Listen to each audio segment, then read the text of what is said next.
Aku masih ingat betapa gembiranya Mama melihat kami adik-beradik. Sekembalinya Mama di lapangan terbang Changi. Mama, kau melambai-lambai kepada kami.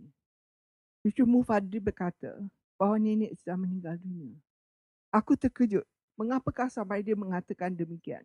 Mama, kau duduk di kursi roda seorang diri kembalinya dari Sydney.